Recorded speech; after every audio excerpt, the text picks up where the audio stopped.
오늘은 말라기 10번째 시간이고요. 5번째 논쟁이 시작되는 본문 말씀이 3장 7절부터의 말씀입니다. 하나님께서 이스라엘 백성들에게 너희는 내게로 돌아오라. 조상 때로부터 지금까지 내게로 돌이키지 않고 있는데 너희가 나한테 돌아오라 라고 요청을 하십니다. 그러자 백성들이 이런 말을 한다는 거예요.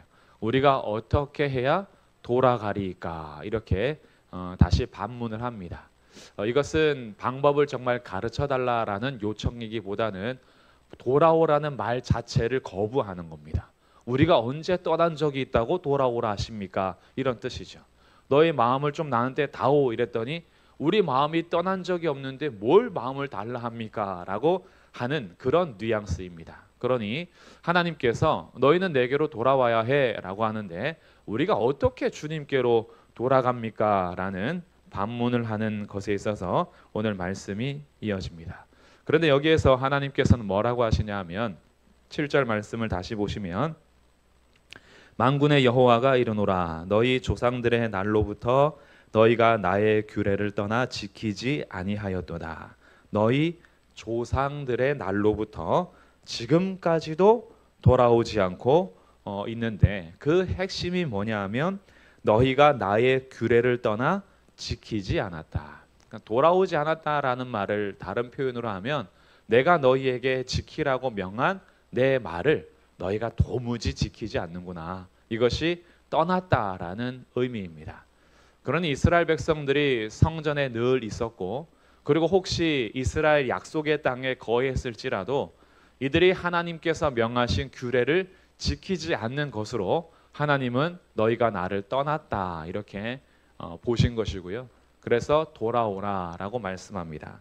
만약에 너희가 돌아오지 않으면 나도 너희에게 돌아가지 않을 거야. 그런데 너희가 돌아온다면 나도 너희에게 돌아갈 것이다 라고 하나님은 이스라엘 백성들과 규례를 지키는 이 언약의 관계를 통해서 함께 관계를 회복하기를 원하시는 말씀입니다. 그렇게 좀 관계 좀 회복하자. 우리 좀 돌아와라. 나도 돌아갈게 라고 하는데 뭘 우리가 돌아가야 한다고 뭐 어떻게 돌아가라는 말씀입니까? 라고 하는 거죠. 근데 이 말씀이 오늘 다시 한번 가만히 보시면 지금 말라기 선지자 시대에만의 문제는 아니었다는 거죠. 이들이 하나님께로 돌아와야 하는 것은 조상 때로부터 계속 규례를 지키지 않았으므로 너희가 계속해서 나와의 관계가 틀어져 있었다라는 것을 가르쳐 줍니다. 이 말씀이 시작되고 하나님께서 이스라엘 백성들을 민족으로 부르실 때가 출애굽 시대죠. 출애굽 때에 모세를 통해서 율법을 주시고 그때부터 이 백성들이 성경을 갖게 됩니다. 토라라는 율법서를 가지게 되죠. 그래서 창세기에서부터 하나님의 창조 그리고 인간이 왜 구원자가 필요한지 죄에 대해서 또 우리 약속하며 우리가 기다려야 하는 메시아가 누구인지 그런 것들을 우리가 같이 구하고 우리 민족을 부르시기 위해서 아브라함을 부르시고 이삭을 부르시고 야곱을 불러주신 하나님에 대한 이야기도 모세 때에 창세기를 통해서 배우게 됩니다. 그리고 출애굽 때에 하나님께서 모세를 통해서 십계명도 주시고 제사도 가르쳐 주시고 절기도 가르쳐 주시고 성막도 제작 명령하셔서 성막에서 만나실 것도 말씀하시고 늘 하나님은 이스라엘 백성들과 함께 거하기를 원하셨고 또 그렇게 신실하게 지켜가셨습니다. 모세가 떠난 이후에는 여호수아가 이스라엘 백성들을 데리고 약속의 땅으로 들어가게 되었고요. 그곳에서 하나님은 약속하신 대로 이스라엘 백성들에게 땅을 주셨습니다. 그러니 민족이 되었고 땅도 받았고 이제는 그 약속의 땅에서 하나님께서 명하신 규례를 지켜감으로 온 세상에 오직 이스라엘의 하나님만이 유일하신 하나님이심을 선포하고 빛을 발하며 정말 복의 통로로서 이스라엘의 사명을 감당하는 제사장 왕국으로서의 나라가 바로 이스라엘이 되어야 했습니다. 그런데 그 이후에 사사시대 또 왕국시대 분열 왕국시대 계속해서 갈라지고 또 왕들이 백성들이 하나님의 말씀을 잘 따르지 않았죠. 늘 거역했다는 거예요. 조상 때로부터 지금까지 너희가 나의 규례를 지키지 않는구나. 그때마다 하나님은 여러 선지자를 보내셨습니다. 포기하지 않았죠. 계속 보내셔서 돌이켜라, 말씀을 들어라, 순종해라, 하나님을 신뢰해라, 하나님을 의지해라, 다른 것들 따르지 말고, 다른 신 섬기지 말고, 다른 물질이나 강대국 의지하지 말고, 오직 너희를 애굽에서부터 인도하여 지금까지 함께 하시는 유일하신 너의 주인, 유일하신 만왕의 왕, 정말 그 하나님을 믿고 따를 것을 계속해서 요청한 사람들이 바로 선지자들이죠. 하나님께서 선지자들을 계속 보내셨다는 것은 이스라엘 백성들을 포기한 적이 한 번도 없다라는 뜻입니다. 여전히 반역하고 여전히 돌이키며 규례를 지키지 않는 이스라엘 백성들이었지만 하나님께서는 여전히 보내셨고 여전히 말씀하셨고 여전히 약속을 지켜가셨습니다.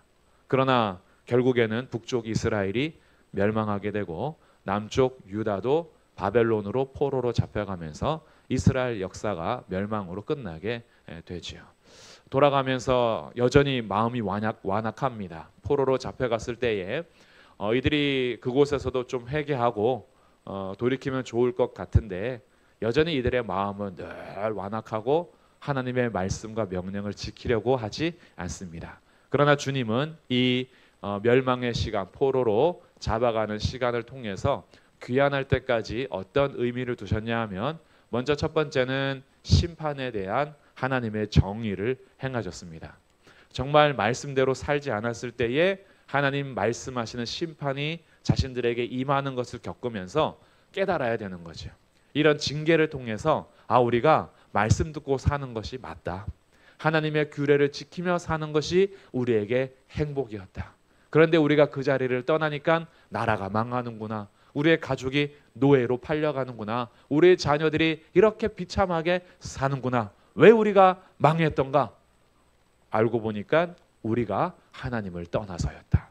이것을 깨닫게 되는 것이 심판이죠.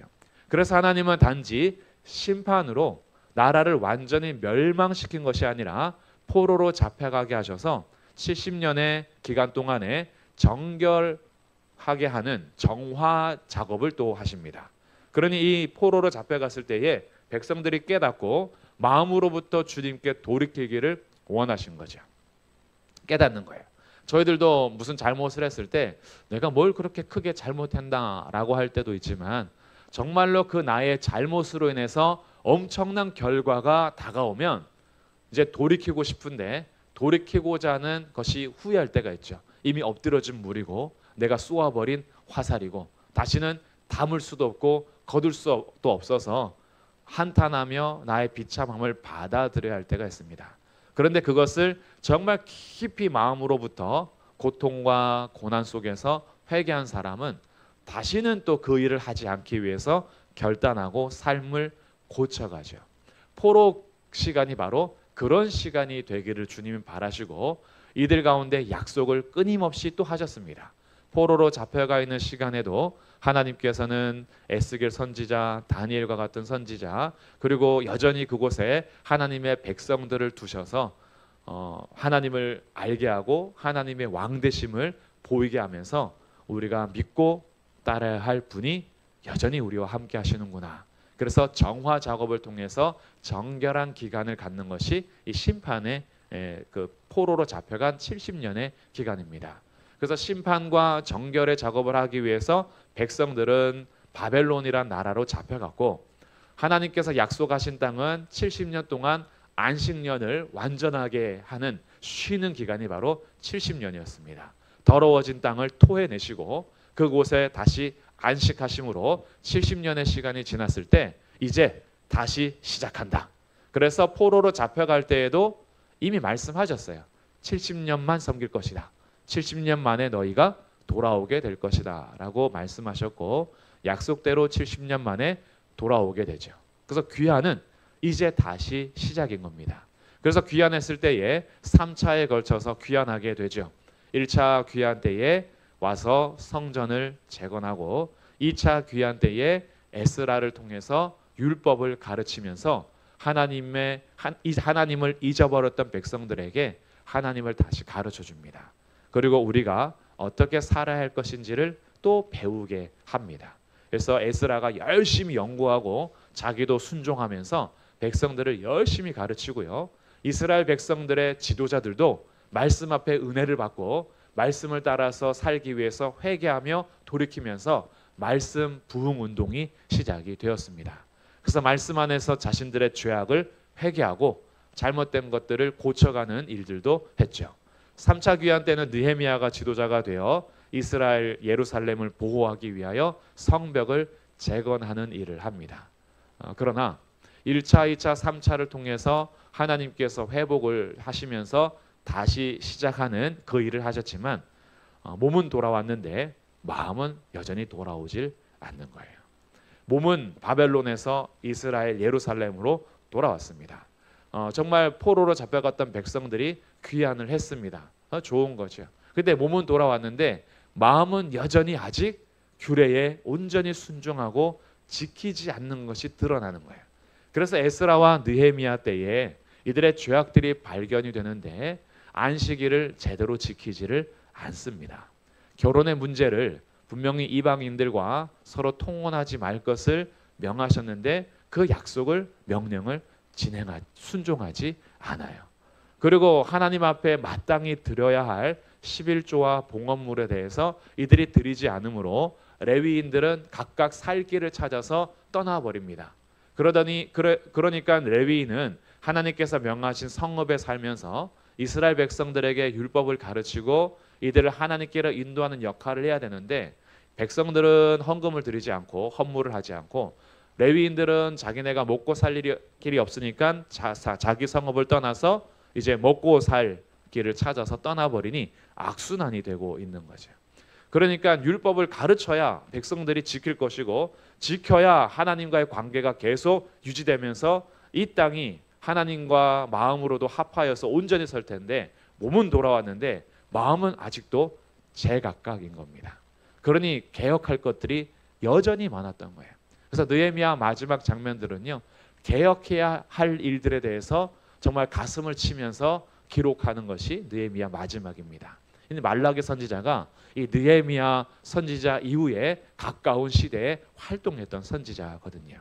그러니까 하나님께서 여전히 선지자를 통해서 한 번 더 호소하시는 거예요. 너희는 내게로 돌아와라. 조상 때부터 너희가 나의 규례를 지키지 않았다라고 하는 거죠. 그러니 규례를 지키지 않았다라는 것은 결국 뭐냐 하면 정말 하나님과 마음을 온전히 합하여서 하나님의 백성으로 살기를 거부하고 있었다라는 겁니다. 저희가 이 땅에 사는 동안에 아마 가장 가까운 언약 관계를 꼽는다 그러면 남편과 아내의 결혼 언약일 겁니다. 결혼 언약은 하나님 앞에서와 많은 사람들 앞에서 서로가 평생 한 아내와 한 남편으로 나의 남편으로 받아들이고 나의 아내로 받아들일 것을 약속하며 출발하는 관계가 바로 부부 관계입니다. 그래서 함께 거하게 되죠. 함께 살면서 가정을 이루게 됩니다. 그런데 몸은 한 집에 사는데 마음이 다른 남자와 다른 여자에게 가 있다면 그러면 이것은 뭐예요? 몸은 합했는데 마음은 아닌 거예요. 그럼 이것은 부부가 서로 지켜야 될 규례가 있습니다. 부부가 서로 지켜야 될 법도가 있어요. 남편은 남편으로서 아내는 아내로서 지켜야 할 부부간의 약속이 있습니다. 근데 몸은 같이 사는데 마음은 다른 데가 있고 규례를 깨면서 남편으로서의 자기의 역할을 하지 않고 아내로서의 역할을 하지 않으며 남편이 다른 여자를 만나러 다니고 아내가 다른 남자들을 만나러 다니면 몸은 같이 있지만 사실은 같이 있는 게 아닌 거죠. 지금 이스라엘과 하나님과의 관계가 이런 거였어요.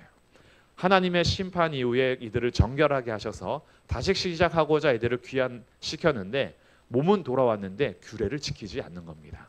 그러니까 몸은 합해졌는데 마음은 여전히 뿔뿔이 흩어져 있으니 하나님이 그러면 이들을 포기하느냐? 안 그렇습니다. 하나님은 백성들을 포기한 적이 한 번도 없어요. 그래서 오늘 또 말씀하시는 거예요. 너희 조상들의 날부터 너희가 나의 규례를 떠나 지키지 않았다. 그러니 나에게 돌아오라 라고 말씀하십니다. 그 주님의 말씀은 뭐예요? 이제 너희가 나의 명령을 지키고 나와의 관계를 다시 새롭게 시작하자라고 제안을 했는데 이들이 궁시렁궁시렁 하는 말이 뭐냐 하면 우리가 뭐 어떻게 돌아가란 말입니까? 이렇게 나온다는 거예요. 주님은 손 내미는데 손잡을 생각이 없는 거예요. 그래서 하나님께서 다시 이렇게 말씀하십니다. 사람이 어찌 하나님의 것을 도둑질하느냐. 이제 실제적인 이들의 삶을 건드시는 거예요. 그냥 추상적으로 마음을 돌이켜라, 규례를 지켜라 라는 명령에서 돌아오라는 하나님의 마음을 이제는 실질적으로 너희가 왜 내 것을 도둑질하느냐라고 하니까 백성들이 또 묻는 거예요. 갑자기 또 무슨 도둑질이냐 이거야. 우리가 어떻게 주의 것을 도둑질합니까? 라고 묻자 주님이 말씀하십니다. 8절 끝에 이는 곧 11조와 봉헌물이다 라고 가르쳐 주세요. 그러면서 이제 이 이야기가 11조와 봉헌물로 가는데 11조와 봉헌물에 대한 헌금의 개념은 다시 말씀을 잘 정리할 필요가 있어서 이 부분에 대해서는 다음 주에 연결해서 할 거고요. 오늘은 이 전체 흐름을 같이 보려고 합니다. 이 논쟁 5번째 흐름이 단지 11조로만 가는 게 아니라 돌아오라는 핵심을 놓치면 안 되는 거예요. 하나님께서 원하시는 핵심은 돌아와서 관계 설정하자 이거예요. 몸만 오지 말고 마음으로 함께하면서 우리 제대로 하나님과의 백성의 관계를 잘 세워가자라는 것이 큰 핵심이에요. 그 중에서 실천 사항으로 돌이켜야 될 구체적인 것을 적용시키다 보니까 11조와 봉헌물로 가게 되는데 먼저 여기에서 도둑질에 대해서 좀 살펴볼 필요가 있어요. 자, 도둑질은요. 다른 사람의 것을 몰래 훔치는 것도 도둑질이죠. 근데 또 대놓고 훔치는 것도 도둑질이죠. 뭐가 더 나쁜 도둑질일까요? 둘 다 나쁜 건데 그래도 더 질이 나쁜 건 뭘까요? 몰래보다는 대놓고 하는 거. 그럼 여기 히브리어는 어떤 의미가 있을까? 8절에서 사람이 어찌 하나님의 것을 도둑질하겠느냐라는 것은 2번입니다. 대놓고 훔친다라는 개념의 단어인 거예요. 이것은 어떤 의미가 있냐 하면 먼저 첫 번째 전쟁에 대해서 쓸 때에는 전쟁에서 이긴 그 군사들 또 힘 있는 군인들이요 약탈하는 거였죠. 전쟁하면 다 가서 뺏는 겁니다. 이건 강제로 빼앗는 거죠. 이거는 전쟁에서 이긴 자로서 당연히 내가 누릴 권리라는 식으로 강탈하는 그런 것을 이 단어로 쓰는 거예요. 도둑질이라는 단어. 그러니까 아예 대놓고 가서 가져오는 거예요. 왜? 나는 승리했고 너희들은 패배했으니까. 우리 승리한 자의 입장에서 너희 것을 뺏어가도 돼라고 대놓고 가져가는 게 전쟁에서 사용하는 이 단어고요. 두 번째는 강제로 빼앗는다 비슷한 말이긴 한데 주인의 것을요 주인과 합의하지 않고, 그러니까 다른 사람의 것이죠. 다른 사람이 그 물건이든지 무엇의 주인이잖아요. 근데 그 주인의 것을 합의하에서 내가 뭐 이렇게 거리에서 가져가는 것이 아니라 눈앞에서 대놓고 강제로 뺏어가는 강도짓에 해당하는 단어가 여기에서 사용하는 도둑질이라는 단어예요. 근데 하나님께서 야 너네가 왜 내 것을 몰래 훔쳐가냐 라고 말한 것이 아니고 야 너네들 어떻게 대놓고 훔쳐가냐 이렇게 말씀하셨다라는 거예요. 몰래 하는 것은 그래도요 뭔가 훔쳐가긴 하지만 좀 뭔가 두려움도 있고 걸리면 안 될 것 같은 마음으로 해요. 근데 강제로 전쟁이나 강제로 빼앗는 이 대놓고 훔치는 것은요 깡패입니다. 깡패. 진짜로 가서 삥 뜯는 그런 느낌이 있잖아요. 힘 있는 자가 가서 약탈해 오고 그리고 강제로 빼앗아 오고 합의함 없이 정말 자기의 것으로 만들어버리는 이런 것이 대놓고 훔치는 건데 백성들이 하나님의 것을 그렇게 했다는 거예요. 그러니까 이 백성들이 놀라는 거죠. 우리가 무슨 주님의 것을 강제로 빼앗았다고 우리가 언제 대놓고 주의 것을 훔쳐갈 수 있단 말입니까? 라고 했을 때 그게 11조와 봉헌물이야 이렇게 얘기했다는 거예요. 그러면 왜 11조와 봉헌물을 하나님의 것을 강제로 빼앗아 간 것으로 말씀하느냐? 그것은 이제 우리가 11조와 봉헌물에 대해서 이해할 필요가 있겠죠. 먼저 11조는요. 구약에서 규례 자체가 하나님의 것으로 구분되어 있는 헌금입니다. 헌물이기도 하고요. 11조 먼저 레위기 27장 30절에서 이렇게 명령하시는데요. 그 땅의 10분의 1 곧 그 땅의 곡식이나 나무의 열매는 그 10분의 1은 여호와의 것이니 여호와의 성물이라. 10분의 1은 하나님의 것으로 구분해 놨다라는 거예요. 처음 11조가 드려지는 장면은 아브라함 때 나오고요. 그리고 야곱 때도 나옵니다. 아브라함이 전쟁에서 승리하고 돌아왔을 때에 소돔 왕과 멜기세덱이 그를 영접합니다. 그때에 멜기세덱 앞에 10분의 1을 드리면서 하나님 앞에 봉헌하는 그 관계를 설정하는 것이 아브라함이 10분의 1을 드리는 것이고, 야곱도 10분의 1을 약속합니다. 하나님께서 제가 도망자의 길을 가는데 평안히 돌아오게 하시면 10분의 1을 하나님께 드리겠습니다. 이렇게 약속을 하고 서원을 하고 도망자의 길을 가게 돼요. 그러니까 10분의 1이라는 개념은 레위기에서 아직 10분의 1에 대한 규례가 없을 때에도 당시에 그때 아브라함과 야곱의 족장 시대 당시에 10분의 1은 어떤 개념이었냐 하면 자기를 다스리는 주인 앞에 마땅히 종으로서 드려야 하는 그런 마땅한 가치로서 의미를 가진 것이 10분의 1이었어요. 그래서 주종 관계에 있을 때 정말 섬겨야 되는 대상이 있을 때 우리의 것을 돌보아 주는 주인의 나라 앞에 종으로서 조공을 바치는 개념이 마땅히 10분의 1을 드림으로 당신들의 보호 아래 당신들이 우리를 지켜줌으로 우리가 마땅히 당신들의 것 중에서 10분의 1을 드림으로 관계를 설정하는 것이 당시 모두가 같이 누리고 있었던 일반적인 일이었습니다. 그런데 아브라함과 야곱이 그것을 하나님과의 관계 설정으로 해갔다는 거예요. 그러고 나서 시간이 지나고 모세 때에 하나님께서는 이것을 규례로 정해 주십니다. 10분의 1은 여호와의 것이다. 이렇게 구분하시고요. 또 여기에 봉헌물이라고 하는 8절 끝에 11조와 봉헌물 이렇게 번역을 했는데, 봉헌물이라는 것이 출애굽기, 레위기, 민수기에서는 뭐라고 번역되냐 하면 거제물로 번역이 됩니다. 거제라는 것은 뭐냐 하면 하나님 앞에 이렇게 올려드리는 제사를 거제라 그래요. 이스라엘 백성들이 제물을 드릴 때 화목 제물을 드리거나 11조를 드리거나 곡식의 첫 소산물 같은 걸 드릴 때 제사장은 그것을 받아서 위로 올려드립니다. 이렇게 올리는 의미가 뭐냐 하면 이것은 하나님의 것입니다 라고 올려드리는 것을 거제라고 합니다. 여기서 말하는 봉헌물이 거제라는 뜻이에요. 그러니까 이 거제물은 여호와께 구별하여 드리는 제물이기 때문에 하나님의 것으로 구분이 됩니다. 화목제물 중에서 일부분 어떤 가슴 부분은 흔들어서 요제물로 삼아서 구별하여 드리고 또 뭐 뒷다리나 이런 것들 올려드리면서 하나님께로 구별하여 드리는 이런 방법 중에 이제 요제, 거제 이런 것이 있는데 봉헌물이 바로 거제라는 거예요. 그래서 이것은 하나님 앞에 구별하여 올려드린 것이다. 그래서 올렸을 때에 하나님께 드린 것이고 내려와서는 제사장과 레위인의 몫으로 구별하여서 사용한 것이 바로 거제물입니다.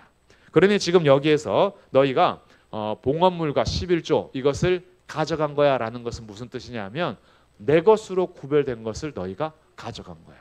이거는 내가 너희들에게 분명히 율법을 통해서 규례를 통해서 끊임없이 말했는데도 불구하고 너희가 이것을 지키지 않은 것은 그거 내 것 대놓고 훔쳐간 거야. 몰래 가져간 게 아니라 내가 정하여서 늘 가르쳐 준 것을 대놓고 훔쳐간 거야. 그러니까 너희가 도둑질한 거다라고 말씀합니다. 그러니까 이 부분에 있어서 하나님께서 어떻게 11조와 봉헌물로 관계를 하시냐 하면 9절과 10절에는 이렇게 말씀하십니다. 너희 곧 온 나라가 나의 것을 도둑질하였으므로 너희가 저주를 받았느니라. 하나님과의 관계를 깨고 대놓고 훔쳐간 이 결과 너희가 지금 저주를 받고 있는 거야. 10절 만군의 여호와가 이르노라 너희의 온전한 11조를 창고에 들여 나의 집에 양식이 있게 하고 그것으로 나를 시험하여 내가 하늘 문을 열고 너희에게 복을 쌓을 곳이 없도록 붙지 아니하나 보라. 너희가 만약에 다시 온전한 11조를 바쳐서 나의 집에 나의 창고에 쌓아두면은 내가 너희에게 복을 쌓을 곳이 없도록 부어주겠다. 한번 시험해봐. 이렇게 말씀하실 정도로 이 이야기를 하게 되는 거죠. 그러면서 11절에는 만군의 여호와가 이르노라 내가 너희를 위하여 메뚜기를 금하여, 메뚜기는 재앙의 상징 중에 하나입니다. 우리의 소산물을 다 갉아먹어버리고 우리에게 소득이 사라지게 하는 그런 메뚜기를 금하여 너희 토지 소산을 먹어 없애지 못하게 할 것이며 너희 밭에 포도나무 열매가 기한 전에 떨어지지 않게 내가 수확할 수 있도록 보호해 주겠다. 그래서 너희 땅이 아름다워짐으로 모든 이방인들이 너희를 복되다 할 것이다 라고 이 11조와 봉헌물을 가지고 하나님과의 관계, 복과 저주로서의 그 관계들을 다시 이야기합니다. 하나님은 아브라함을 부르실 때부터 그렇게 말씀하셨어요. 아브라함을 부르실 때에 내가 너에게 씨를 주고 너에게 땅을 주고 내가 복이 되게 할 것이다. 그래서 너를 축복하는 자에게 내가 복을 줄 것이고 너를 저주하는 자를 내가 저주하리라 라고 하나님께서는 아브라함을 그렇게 복으로 세우셨어요. 그래서 어딜 가든지 그는 복으로 살게 하시는 것이 하나님과의 관계 때문이었던 거죠. 아브라함 자체가 복을 베풀 수 있는 자는 아니었던 겁니다. 하나님은 이스라엘을 다시 그렇게 부르시는 거예요. 너희가 내게로 돌아와 나와 같이 관계하면은 너희들에 있었던 저주가 그치고 너희에게 복이 흘러가서 이방인들도 너희가 복되다 이렇게 말하게 될 거야. 그러니 돌아와라. 돌아와야 하는데 너희의 마음에서부터 돌아와야 돼. 너희가 돌이킬 것이 무엇인지 살펴보고 마음으로부터 돌아오는데 그 마음으로부터 돌아오는 것은 규례를 지키는 것이고 그 규례를 지킬 때에 여기에서 구체적으로 그들에게 제안했던 것은 11조와 봉헌물이었던 거죠. 그러면 꼭 11조와 봉헌물만은 아니에요. 우리는 말라기를 지금 쭉 살펴보는데 결혼 언약도 앞에서 얘기했었죠. 말로써 하나님이 정의의 하나님이 아니다라는 불의와 공의에 대한 얘기도 했어요. 이게 다 사실은 쌓이고 있는 겁니다. 그러니까 꼭 헌금에 대한 것만 하나님과 관계 회복하는 건 아니에요. 앞에서 논쟁을 통해서 주제 하나씩 얘기했기 때문에 지금은 이제 봉헌물에 대한 얘기도 하는 거예요. 이것은 말라기만 얘기하는 건 아니었습니다. 성전을 재건하는 1차 포로 귀환 때에도 학계를 통해서 말씀하셨어요. 너희의 중심이 지금 나를 벗어나 있다는 거예요. 여호와의 성전을 건축할 시기는 가깝지 않다 그러고 아직도 때가 이르지 않았다라고 하면서 너네들은 너희 집 가꾸기에 바쁘구나. 너희가 만약에 다시 성전을 돌아보고 성전을 재건하는 일에 힘을 다하면 너희에게 한계가 사라질 것이고 너희 한번 형편을 봐라. 왜 너네들이 열심히 사는데도 계속 이렇게 부족한 줄 아느냐? 그게 나하고 관계가 틀어졌기 때문이야. 다시 여호와 중심 신앙으로 회복하라라고 하면서 봉헌물에 대한 얘기를 하거든요. 학계도 마찬가지고 스가랴도 돌아오라는 메시지를 제일 처음에 합니다. 스가랴 1장에서 첫 번째 메시지가 내게로 돌아오라는 거예요. 그러니까 말라기도 마찬가지인 거예요. 말라기도 내게로 돌아오라. 근데 그 마음으로부터 돌아와야 하는데 규례를 지켜야 돼. 이렇게 말씀합니다. 그래서 이 헌금에 대해서는 다음 주에 헌금이 어떻게 하는지 용도는 무엇인지 우리가 어떻게 바르게 헌금 생활을 할 수 있는지에 대해서 다음 주에 나누도록 하고요. 오늘은 논쟁 5번째의 큰 틀 안에서 2가지 적용점을 나누도록 하겠습니다. 먼저 첫 번째는 내가 돌이킬 것은 무엇이 있는가 살펴보셔야 돼요. 헌금 생활뿐만이 아니라 제가 지금 말씀드린 것처럼 하나님은요. 우리에게 하나님의 규례를, 명령을, 말씀을 지켜갈 것을 요구하십니다. 끊임없이 쭉 말씀하시는 이 우리 성경 안에서 하나님 말씀을 지키는 것은 우리가 지키지 않는다고 해서 하나님이 손해를 보시거나 아니면 하나님의 영광이 막 사라지거나 우리의 순종 여부에 따라서 하나님이 흠이 가거나 그러진 않으십니다. 하나님은 창조물이 있든 없든 상관없이 완전하신 분이고 우리의 순종 여부와 상관없이 하나님은 완벽하신 분이고 영광은 전혀 훼손되지 않고 영광스러운 존재 자체가 하나님이신데 하나님이 우리에게 말씀의 순종을 요구하시는 것은 우리를 위한 거예요. 우리를 위해서. 우리가 돌이켜보면 하나님 말씀에 순종하는 것이 사실은 우리가 가장 잘 사는 길입니다. 그리고 그것이 사실은 가장 행복한 삶입니다.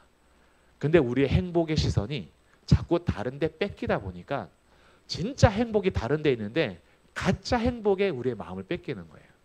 진짜 기쁨이 여기 말씀에 있는데 이 말씀에 대한 가치를 모르니까 우리의 어두워진 눈이 우리의 가려진 지성, 타락한 지성이 우리 타락한 이 감정이 우리가 살아가는 의지의적인 결단이 하나님께서 주신 진짜 기쁨과 즐거움과 행복은 말씀 안에 있는데 이걸 보지 못하니까 세상 속에서 헛된 영광, 헛된 소망, 헛된 기쁨, 헛된 행복 찾아서 인생 살아가는 거예요. 그때 하나님 찾아오셔서 말씀을 해주시는 거예요. 그게 아니라 돌아와서 내 말을 지켜. 그게 너네가 잘 사는 길이다. 이 하나님의 요청을 진심으로 믿을 수 있기를 주님의 이름으로 축복합니다. 진짜 주의 말씀은 금보다도 귀합니다. 은보다도 귀합니다. 진주보다도 귀합니다. 지난주에 저희 아들이 물어봤어요. 진주가 진짜 그렇게 귀하냐요? 제가 아니라 그랬어요.